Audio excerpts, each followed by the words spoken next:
فلسطین کی آزادی کا مشن، یہودیوں کو قدم قدم پر دھول چٹانے والا، اکیلا ہی عالم کفر سے ٹکرانے کا حوصلہ رکھنے والا، پاک دھرتی کا ایک عظیم مجاہد، کفر پر لاوے کی طرح برسنے والے اس مجاہد کی طویل داستان سننے کے لیے چینل کو سبسکرائب کیجئے اور ویڈیو کو لائک کیجئے۔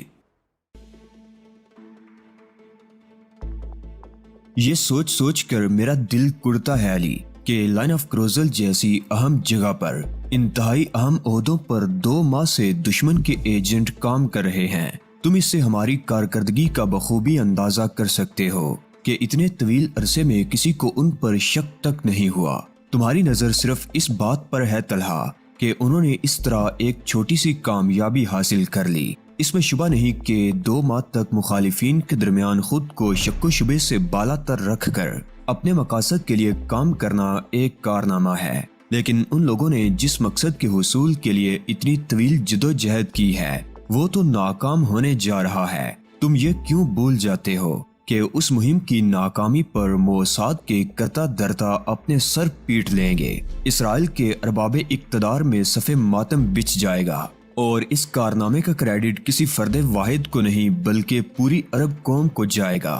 تم یہ بات کیوں نظر انداز کر رہے ہو کہ یہ کارنامہ علی یار خان سے اس لیے سرزد ہو رہا ہے کہ اس میں خدا کی مدد شامل حال رہی ہے۔ خدا کی مرضی یہی تھی کہ یہ منصوبہ ناکام ہو جائے۔ میں نہ ہوتا تو یہی کام کسی اور کے ہاتھوں سر انجام پاتا، لیکن ہونا یہی تھا جو ہو رہا ہے۔ تم ٹھیک کہہ رہے ہو علی، ابو حاتم نے کہا۔ بے شک خدا کی مہربانی کے بغیر کوئی کچھ نہیں کر سکتا۔ جذباتی گفتگو سے کچھ حاصل نہیں ہوگا طلحہ، میں نے کہا۔ یہ سوچو کہ ہمیں مل کر اس منصوبے کو پایہ تکمیل تک پہنچانا ہے۔ تمہیں کتنے افراد کا تعاون حاصل ہے علی؟ طلحہ نے پوچھا۔ گوٹے ہل کے 50 فوجیوں کا، میں نے جواب دیا۔ میرا مطلب ہے تمہیں ذہنی تعاون کی ضرورت بھی تو ہوگی۔ گوٹے ہل کے فوجی تو صرف احکام بجا لانے کے لیے ہیں۔ یہی تو رونا ہے طلحہ، سب کچھ سوچنے سمجھنے کے لیے میں تنہا رہ گیا ہوں۔ مجھے تم لوگوں کی مدد کی ضرورت ہے۔ ہمیں شرمندہ مت کرو علی، تم تو بس یہ بتاؤ کہ ہمارے لیے کیا حکم ہے۔ میں نے تم لوگوں کو اپنے منصوبے کی تفصیلات سے آگاہ کر دیا ہے۔ اب میں چاہتا ہوں کہ بقیہ کام تم لوگ آپس میں تقسیم کر لو اور ان کی تکمیل کرو۔ ہمارے اختیارات کیا ہوں گے علی؟ اس سلسلے میں اگر ہم اپنے طور پر کچھ کرنا چاہیں تو کیا ہمیں اس کا اختیار ہوگا؟ تمہارے پاس مکمل اختیارات ہوں گے۔ گوٹے ہل کے 4 افسروں سے میں تمہارا تعارف کرا دوں گا اور انہیں ہدایات دے دوں گا کہ تمہارے احکامات کی تعمیل کی جائے۔ اب صرف کل کا دن باقی رہ گیا ہے۔ میں یہ ایک دن اس طرح گزارنا چاہتا ہوں کہ ذہن پر کوئی بوجھ نہ ہو۔ بے شک تم آرام کرو علی، ہم ساری ذمہ داریاں سنبھال لیں گے۔ آرام کرنا تمہارا حق ہے، یہی مناسب رہے گا، میں نے ہنس کر کہا۔ اور اس کے بعد ان دونوں کا تعارف گوٹے ہل کے فوجی افسران سے کرانے کے بعد میں بالکل مطمئن ہو گیا۔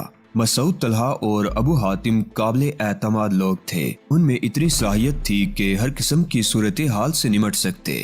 گوٹے ہل کے فوجیوں کے علاوہ ان کے اپنے ساتھی بھی تھے۔ اس رات میں بالکل بے فکر ہو کر سویا۔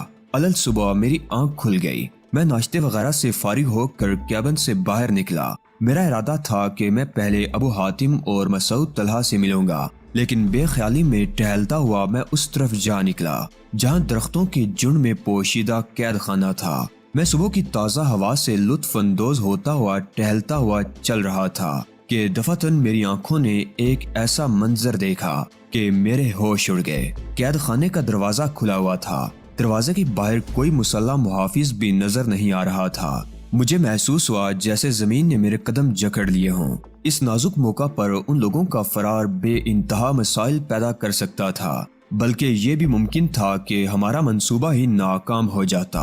ایک موہم سی امید پر میں تیزی سے دوڑتا ہوا قید خانے کے دروازے تک پہنچ گیا۔ شاید وہ لوگ فرار نہ ہوئے ہوں، ممکن ہے کسی فوجی کی غلطی سے دروازہ کھلا رہ گیا ہو، لیکن میری وہ موہم سی امید بھی دم توڑ گئی۔ خالی قید خانہ میرا منہ چڑھا رہا تھا۔ میری آنکھوں کے سامنے اندھیرا چھانے لگا۔ فوجیوں کی ذرا سی لغزش نے میرے پورے منصوبے کا ستیہ ناش کر دیا تھا۔ میں نے اپنی حالت سنبھالنے کی کوشش کی۔ معاملہ خاصا پراسرار تھا۔ یہ ضروری تو نہیں تھا کہ فوجیوں سے ہی لغزش سرزد ہوئی ہو۔ یہ بھی تو ممکن تھا کہ قید خانے کا کوئی ایسا خفیہ راستہ رہا ہو جس کے ذریعے وہ لوگ فرار ہونے میں کامیاب ہو گئے ہوں۔ قید خانے میں خفیہ راستے والی بات اگرچہ بہت دور از امکان تھی، لیکن واسطہ چونکہ اولیو ہاورڈ جیسے شاطر حریف سے تھا، اس لیے کوئی امکان بھی نظر انداز نہیں کیا جا سکتا تھا، ورنہ قید خانوں میں خفیہ راستوں کا کیا کام؟ میرے پاس سوچنے کے لیے وقت نہیں تھا اور میں صحیح صورتحال سے بھی لا علم تھا۔ سوال یہ تھا کہ صحیح صورتحال معلوم کرنے کا طریقہ کیا ہو سکتا ہے۔ واحد صورت یہ تھی کہ میں جزیرے پر کسی کو تلاش کرنے کی کوشش کروں۔ یہ شاید اتفاق ہی تھا کہ قید خانے تک آنے کے دوران مجھے کوئی بھی نظر نہیں آیا تھا، یا شاید اولیو ہاورڈ کے فرار ہونے والے آدمیوں نے جنرل ٹیریس کے فوجیوں پر قابو پا لیا ہو۔ لیکن اس صورت میں بھی سوال یہ پیدا ہوتا تھا کہ پھر وہ قیدی کہاں گئے؟ میں تیزی سے پلٹا اور دوڑتا ہوا اولیو ہاورڈ کے کیبن کی طرف بڑھا۔ اپنے گرد و پیش سے میں پوری طرح محتاط تھا، لیکن کہیں کوئی آدمی نظر نہیں آ رہا تھا۔ مجھے افسوس ہونے لگا کہ میں نے اولیو ہاورڈ کو اس قدر ڈیل کیوں دی تھی۔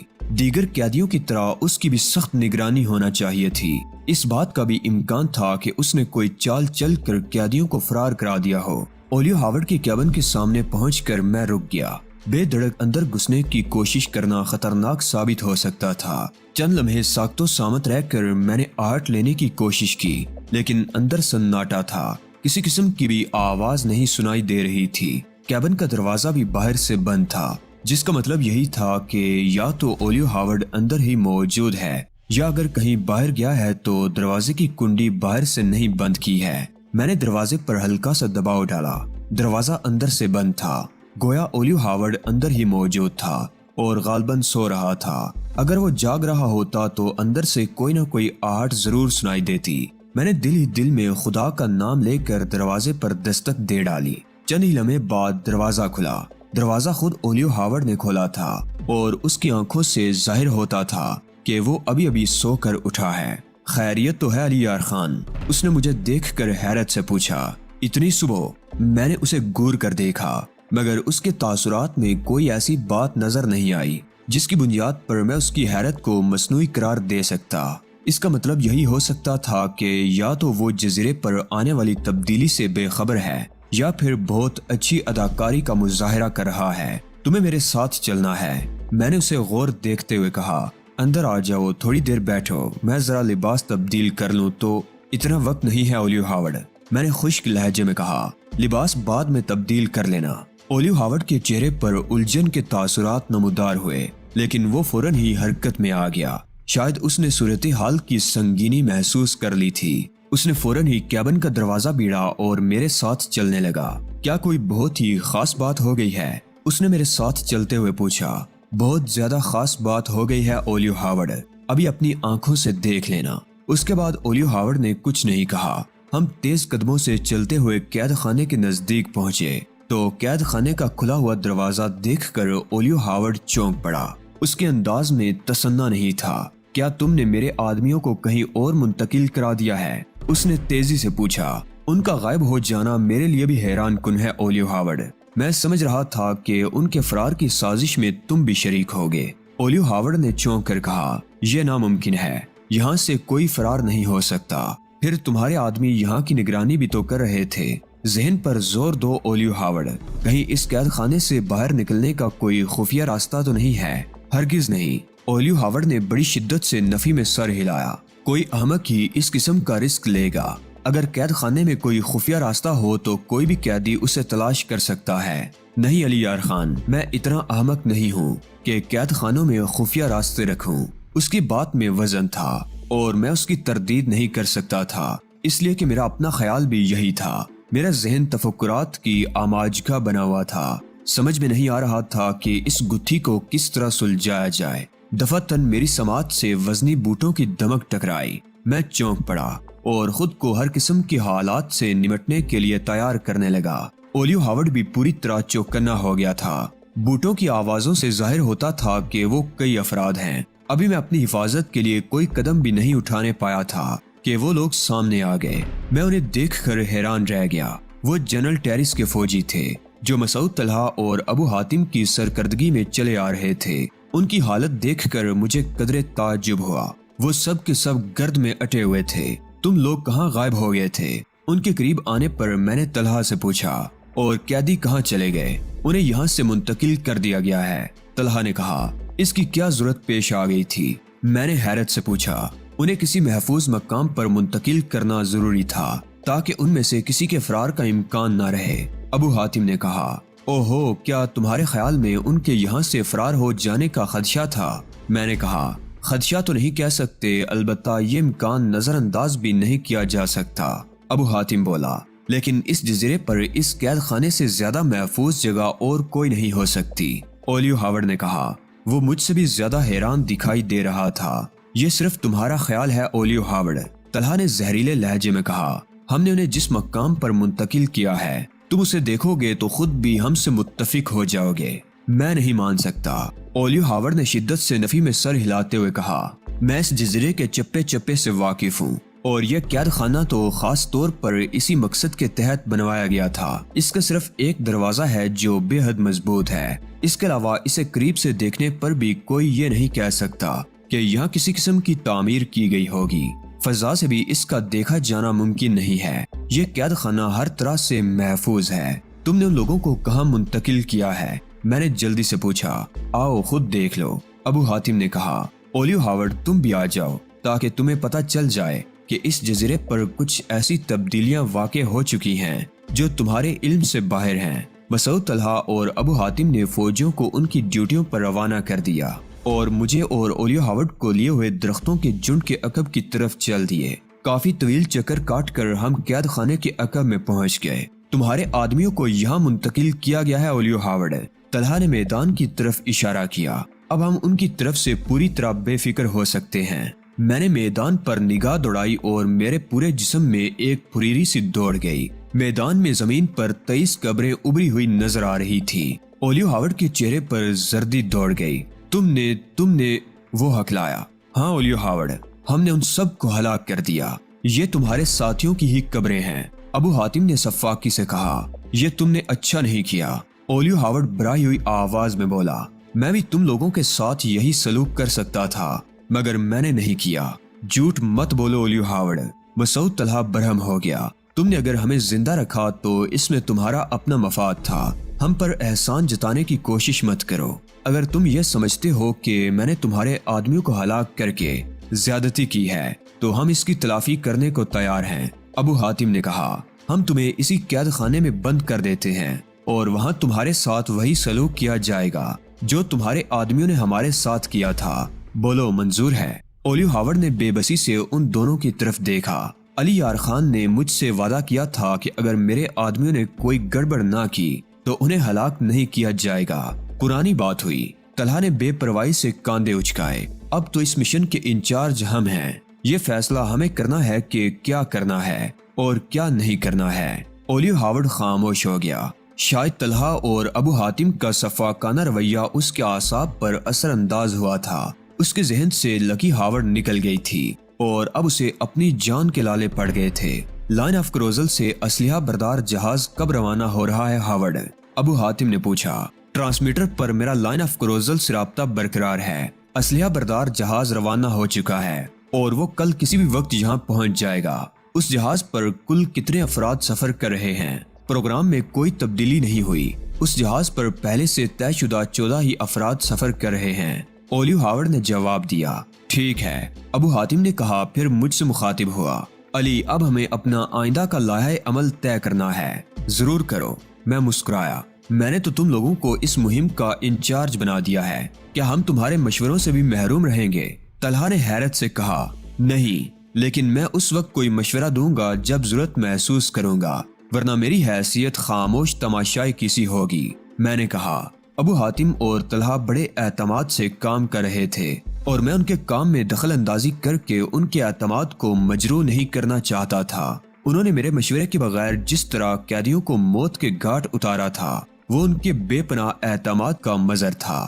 میں نے اولیو ہاورڈ سے وعدہ کیا تھا کہ ان لوگوں کو بلا وجہ کوئی نقصان نہیں پہنچایا جائے گا، لیکن طلحہ اور ابو حاتم نے میری لا علمی میں ان لوگوں کو ہلاک کر دیا تھا۔ ان کا یہ اقدام مجھے چند لمحوں کے لیے بہت کھلا تھا، لیکن مجھے یہ اندازہ کرنے میں زیادہ دیر نہیں لگی تھی کہ چونکہ طلحہ اور ابو حاتم خاصے عرصے تک ان کی قید میں رہ چکے تھے، اس لیے ان کے بارے میں وہی لوگ زیادہ بہتر فیصلہ کر سکتے تھے۔ یقیناً وہ لوگ اسی سلوک کے مستحق رہے ہوں گے، تبھی تو طلحہ اور ابو حاتم نے ان کے لیے سزائے موت تجویز کی تھی۔ تو پھر چلو اپنے منصوبے کو حتمی شکل دے لیں۔ ابو حاتم نے کہا۔ ہم کیبن میں آ گئے۔ اولیو ہاورڈ اپنے کیبن میں چلا گیا تھا۔ میرے کیبن میں پہنچ کر ان دونوں نے میرے سامنے اپنا منصوبہ رکھ دیا۔ ہم نے عبوری طور پر جو منصوبہ بنایا ہے، اگر اس میں تمہارے مشورے بھی شامل ہو جائیں تو اس کی نوک پلک سنور جائے گی۔ ابو حاتم نے کہا۔ مجھے اس کی یہ بات سن کر خاصی حیرت ہوئی کہ انہوں نے کوئی منصوبہ بھی ترتیب دے لیا ہے، لیکن تم لوگوں نے یہ منصوبہ کیا بنایا؟ میں نے پوچھا۔ ہمارے پاس صرف کل کی رات ہی تو تھی، ظاہر ہے یہ منصوبہ ہم نے رات ہی بنایا ہے۔ مسعود طلحہ نے کہا۔ یہ تو میں بھی سمجھ رہا ہوں، مگر تم نے قیدیوں کو بھی رات میں ہی ٹھکانے لگایا ہوگا۔ تمہارے پاس اتنا وقت تو نہیں تھا، کیا تم لوگ رات میں سوئے نہیں؟ پورا عرب سو رہا ہے علی، ابو حاتم نے بڑے کرب سے کہا، اور تم ہمارے لیے جاگ رہے ہو۔ اگر ہم ایک رات نہیں سوئے تو کون سا فرق پڑ گیا، لیکن کام کرنے کے لیے آرام بھی تو ضروری ہے۔ میں نے کہا، کام ضرور کرو مگر اعتدال کے ساتھ۔ ٹھیک ہے، ہم آرام بھی کر لیں گے، لیکن اس وقت کام کی اہمیت زیادہ ہے۔ ابو حاتم بولا۔ میں نے اور طلحہ نے کافی غور و خوض کے بعد جو منصوبہ بنایا ہے وہ یہ ہے کہ جب لائن آف کروزل سے اسلحہ بردار جہاز انکورو پہنچے گا تو اولیو ہاورڈ جہاز کے عملے کا استقبال کرے گا۔ اولیو ہاورڈ کا ان لوگوں کے استقبال کے لیے جانا پہلے سے طے شدہ پروگرام ہے یا یہ بات تمہارے کہنے پر طے کی گئی ہے؟ میں نے ابو حاتم سے سوال کیا۔ یہ ان کا پہلے سے طے شدہ پروگرام ہے، اگر نہ ہوتا تو بھی ہم یہی پروگرام ترتیب دیتے، اس لیے کہ یہ ضروری ہے۔ اولیو ہاورڈ کے سارے آدمی مارے جا چکے ہیں۔ جیٹی پر اولیو ہاورڈ کی موجودگی سے جہاز کے عملے کو کسی قسم کے شبے کا موقع نہیں ملے گا۔ اگر عملے کے افراد کو جیٹی پر ایک بھی شناسا چہرہ نظر نہ آیا تو وہ قبل از وقت مشکوک ہو جائیں گے، جس سے صورتحال بگڑنے کا اندیشہ پیدا ہو جائے گا اور ہماری راہ میں بے جا رکاوٹیں پیدا ہو سکتی ہیں۔ میں ابو حاتم کی بات بخوبی سمجھ گیا تھا، لیکن میں نے اسے مزید کریدا۔ تم نے ان لوگوں کے سارے آدمی تو مار دیے، اب تم جیٹی پر مسلح پہرے داروں کے لیے کیا کرو گے؟ جیٹی پر جنرل ٹیرس کے فوجی اولیو ہاورڈ کے آدمیوں کے لباس میں پہرے پر موجود ہوں گے، طلحہ نے کہا۔ جہاز کے عملے کے لوگ اجنبی لوگوں کو پہرے پر دیکھ کر مشکوک نہیں ہوں گے؟ میں نے پوچھا۔ جیٹی پر پہرے داروں کو کافی فاصلے پر رکھا جائے گا۔ جہاز اور پہرے داروں کے درمیان فاصلے کی وجہ سے انہیں شناخت نہیں کیا جا سکے گا۔ پھر اولیو ہاورڈ کی جیٹی پر موجودگی کی وجہ سے جہاز کے عملے کے لوگ نفسیاتی طور پر مطمئن ہوں گے۔ شبہ تو صرف اسی وقت کیا جاتا ہے جب صورتحال میں کسی تبدیلی کا احساس ہو۔